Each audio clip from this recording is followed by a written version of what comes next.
Hi, and welcome to Star Teacher Training's channel. This is the channel for EFL teachers with large classes of preschool and primary school students.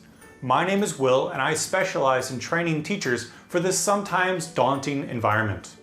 In this video, I'm going to be showing you some techniques that you can use to start improving your students' pronunciation skills with a listening activity that's great for students of all ages and can be used on many different topics. It's called TPR.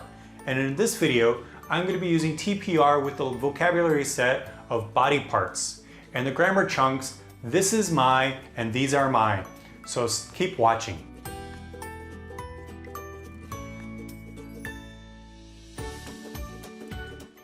In every country, English language learners struggle to pronounce certain sounds in English. This is because there are differences that exist between their first language and the language that they're trying to learn. For example, there are some sounds that just don't exist in their native language that are really common in English. And this can get in the way of those speakers really learning to speak English clearly, naturally, or really mastering the language at all. So for example, in Vietnam, where I'm based, the Vietnamese language doesn't have any S-ending sounds in any of its words. So in English we have plural nouns, for example, books, chairs, pens, and second person verbs with he likes, she likes. That S sound just doesn't exist in Vietnamese. And because of that, many Vietnamese learners of English just never use the S sound when they're speaking English. This can be a real problem for them sounding natural or speaking clearly. Now, the issue that causes this is that our brains from birth are really focused on mastering our mother tongue so that we can communicate clearly with the people around us and understand them. It's very important for survival. So the brain is really focused on figuring out which sounds are important and which sounds are unimportant, which sounds carry a lot of meaning and which sounds just don't. Now, if a sound is important and carries a lot of meaning, then the brain will wire itself to clearly hear that sound and to recognize it. But if a sound is unimportant or just doesn't even exist, then the brain will never wire itself to actually hear or to recognize that sound. Our brains are only focused on hearing information that is important for communication so that we can survive. So a Vietnamese child who only hears Vietnamese from birth is never going to hear that S sound or never learn to recognize that an S sound is important because it's not to Vietnamese learners. And when they start studying English, their brains just haven't learned to hear that S ending sound. So if we speak to them, they're just not hearing or not recognizing that S sound. So as teachers, one thing that we need to do is we need to help our students to hear that sound, to recognize that it carries important meaning, and then to practice it.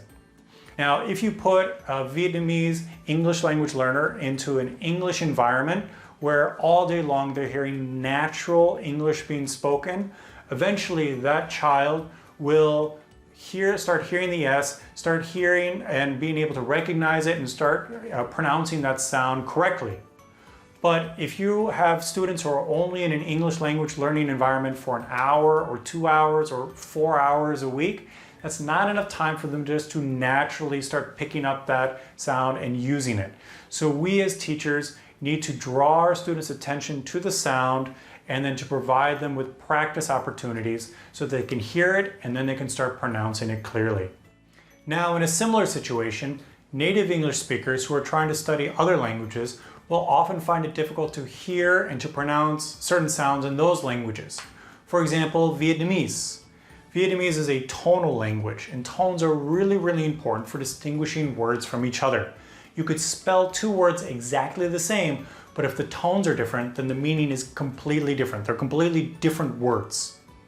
And so it's really important to be able to distinguish tones from each other.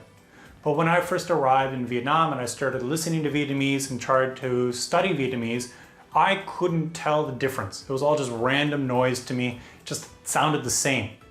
So I had to spend a lot of time in the classroom learning to distinguish each of the tones from each other and then learning to distinguish words from each other based on their tones. It took a long time, but it was really key to being able to understand the language and to be able to pronounce the words properly. So that brings me back to the S ending, which is really frustrating for a lot of teachers who want their students to regularly pronounce those sounds accurately. I've observed many teachers who try to drill the S sound into their students by exaggerating it during the drilling. For example, they'll say books, chairs, he likes, he eats. They'll really draw at that S sound so the students, can't can't avoid hearing the sound. But unfortunately, this doesn't really help their students, because when the students go and they hear other examples of English or they go speak with native speakers, nobody speaks like that. So that kind of sound isn't going to be reinforced and they're not going to remember it. Another problem is when you're just drilling it and using books, likes, chairs, you're not attaching any meaning to that S sound. And the students aren't intuitively understanding that that S carries an important meaning. So again, their brains aren't going to rewire in order to consistently hear that sound. We have to attach meaning to the sound. And this brings me to our key point, which is as EFL teachers, we have to train our students to understand the importance of the sound and then to regularly recognize and hear that sound before we can ask them to reproduce the sound or pronounce it as they're speaking. So how do we do that? Well, let's look at a simple and intuitive example. And this is where we have a great opportunity with body parts. And the language chunk, this is my arm, these are my arms. This is my eye, these are my eyes. That's because you have that great difference between the singular form and the plural form of the nouns. And that S sound and that plural sound really carries a lot of meaning. It signifies that you're talking about two or more things. So you have a great opportunity here.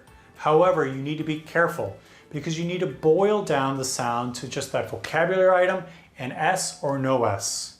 This is because you don't want to give your students a cheat sound. If you say, this is my arm, these are my arms, then your students actually have a much easier way to tell the difference between the singular form and the plural form. That is, this is my, these are my. Those are a lot easier for the students to hear the difference. So instead what you need to do is just use the vocabulary and the S sound, or use a sentence structure that doesn't change based on the singular form or the plural form. So instead you could say, arm, arms, or touch your eye, touch your eyes, touch your ear, touch your ears. It doesn't change the rest of the sentence if it's singular or plural. And that's going to force your students to focus on hearing the vocabulary item and then listening for that S sound. And it's going to help them intuitively understand that that S sound is really important. They have to hear it in order for them to properly, do the activity. So an activity you can do with this is just TPR Drill Sergeant. This is where you tell your students to do actions and you go from slow to faster and faster. So you could tell your students, touch your ear, touch your arms, touch your hand, touch your eye, touch your eyes. And your students have to listen to you and then do those actions. Now this is going to be hard for your students at first because a lot of them are going to struggle to hear that S sound. But you will notice that many of your students are quickly going to get better and better in that first lesson or across several lessons. They're going to get better at hearing that S sound and distinguishing it. Once your students get pretty solid at hearing those S sounds, you could also then divide your class into small groups of 3 or 5 students and have a student lead each group, where they then practice telling those commands of touch your arm, touch your leg, touch your hands, touch your fingers, and their friends in their group have to listen and do those actions.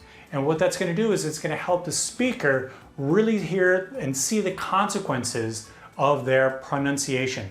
If they, intend to say, touch your arms, but they forget that S and then their friends only touch one arm, then they're going to see the consequences of mispronunciation.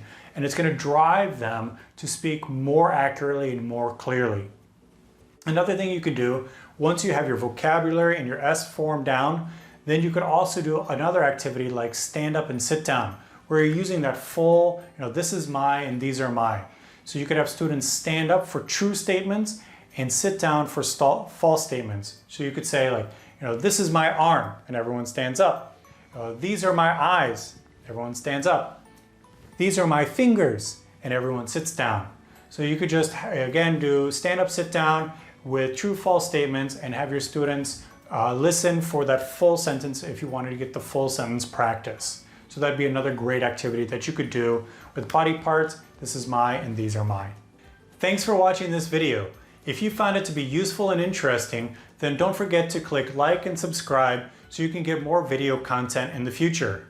And if you know of any ideas or activities that are great for helping your students to improve their pronunciation, then make sure to share those in the comment section below. And finally, if you're looking for more content from Star Teacher Training, you can go to our website, starteachertraining.com, for articles on teaching English in preschool and primary school environments. Thanks again. See you in the future.